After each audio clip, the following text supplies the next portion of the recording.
this. Like, what's going on with the Red Wings and how they're approaching this offseason? We are now in the 7th offseason of Steve Yzerman. They cleared the cap space. Yesterday was a dud.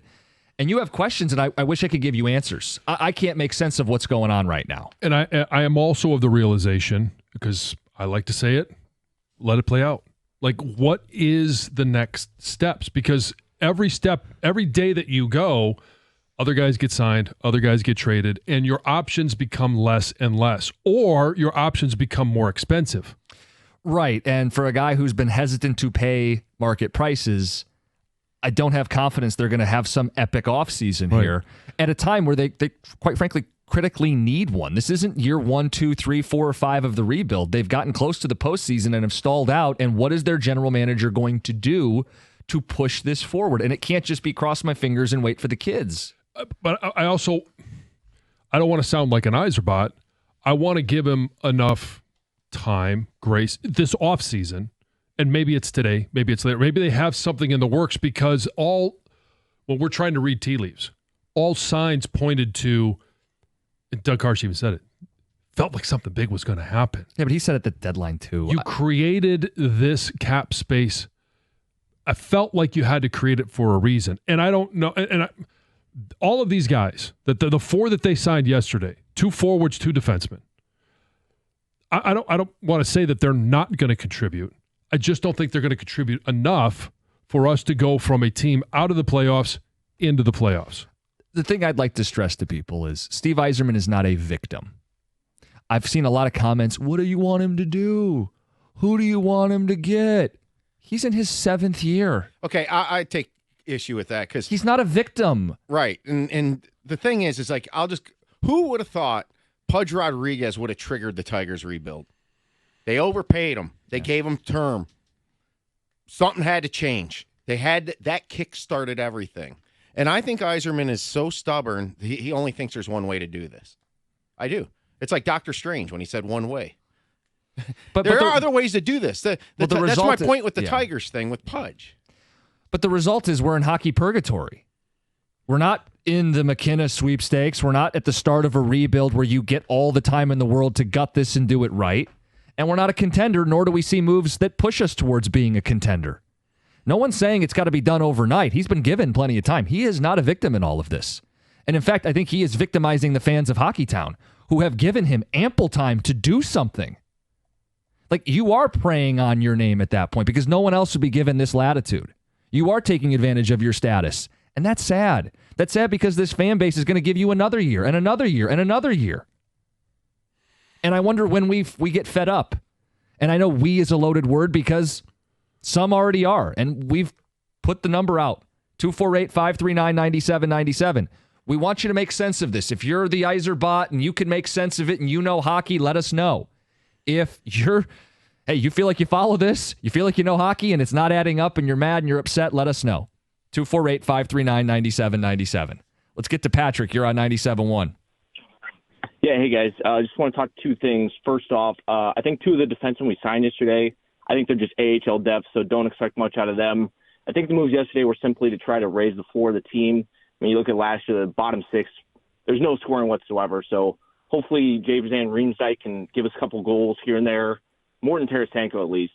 And then the second thing, it's been 7 years since Steve took over, but you look at first 2 years, we had to bottom out before he could really start taking off.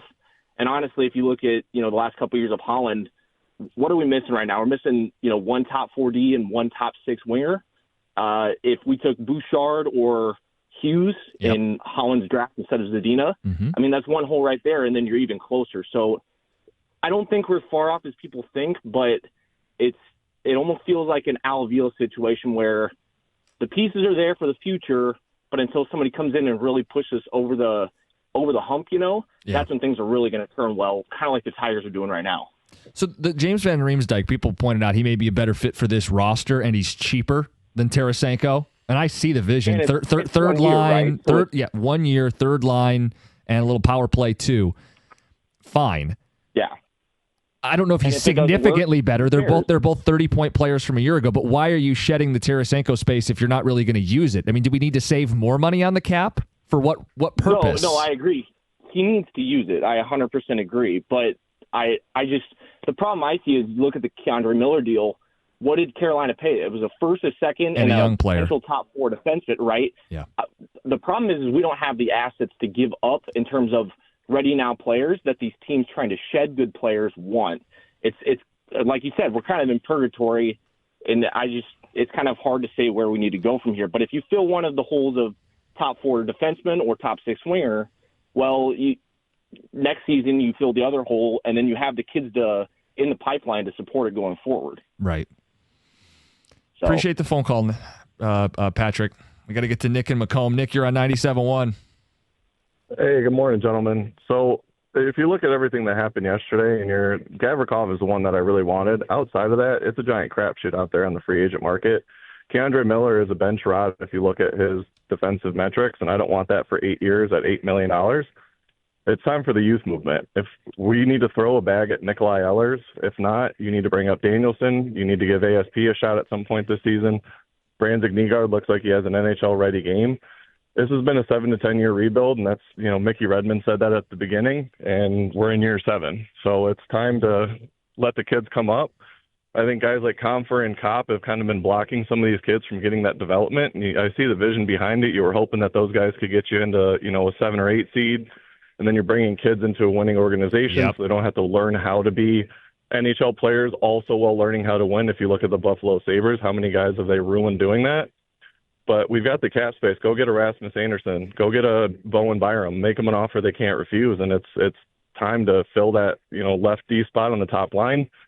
And I think that solves a lot of problems. Danielson comes up, start him on third line center, move him to left wing on the front line. And then, him and Kane have already had some great rapport. So the options are there, but it's, you get McClellan for a full season and you should be there. If not, we got to have a different conversation next offseason. Look, they should be better with McClellan. They should be better with Gibson. Their defense doesn't look any meaner or tougher. And Yzerman's thing all along is I don't want to just get in. I want to do damage. Well, we need to start seeing those defensemen populate this roster. And maybe Keandre Miller's not your dude. Maybe Gavrikov's not your dude. Someone has to be, man. 7 years in, if you can't find a way to make the move, someone else should be doing the job. Yeah. I mean, that's as bluntly as I could put it. I mean, someone else should be doing the job if you don't feel you're capable of doing it. If the prices are too high and everyone's asking for too much via trade and it's just unfair. Maybe you're not fit for the gig then at that point. I don't want it to get to that point, but John, we're 7 years in. It's no longer Ken Holland excuses. Take 2-3 years to bitch and moan about Ken Holland. You're still 4 or 5 years into this then. Got to find a way to manufacture a way for your team to get better. Yeah. We got Dear John coming up next. It's 97.1.